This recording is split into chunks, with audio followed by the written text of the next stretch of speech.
que s'hi fa aquests dies burundanga, que és una droga que t'obliga a dir la veritat. I la veritat que descobreix la protagonista de burundanga és que el seu nòvio és ni més ni menys etarra.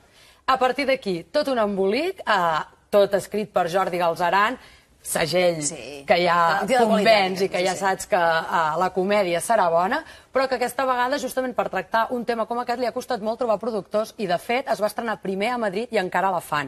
Aquí ara es pot veure a la Villarroel després de passar per temporada alta i, si voleu, en parlar amb ells i ens explicaran com van aconseguir fer-ho. Hòstia, nena, que el teu nòvio és una talla, una talla! Estamos jodidas. Perdoneu que us interrompi, però m'heu lligat fatal. Qui és? Al principi va costar que l'obra els productors hi creguessin, perquè és una comèdia, però que pel mig s'hi fica una cosa tan estranya com ETA.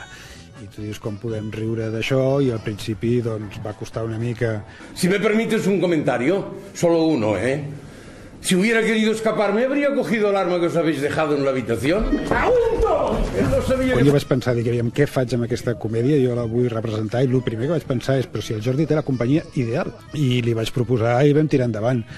Com que és jove i està una mica loco, i fa tantes coses que dius, ja, d'una no li ve. Si yo en el fondo estoy con vosotros. ¿Con nosotros? Sí, contigo, con mi sobrina, con todos. Sempre havia pensat que eres una bleda ensucrada, però ara m'adono que portes la meva sang. El que m'interessava més era aquesta torna a ser una història molt pròxima al present, alguna cosa que ens està passant ara, que està passant, no? Que d'aquí uns anys aquesta obra defineix una època en la que s'ha fet.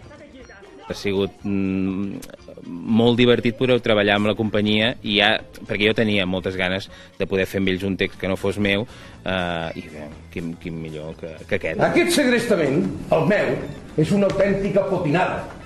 Una chapuza, hombre, una chapuza. No es poden fer més cagades en menys temps. A ver, estoy intentando ser educado. ¿Me haría usted el favor de volver a la habitación, por favor? Después de usted. Venga. Seieu. Només un parell de consells revolucionaris.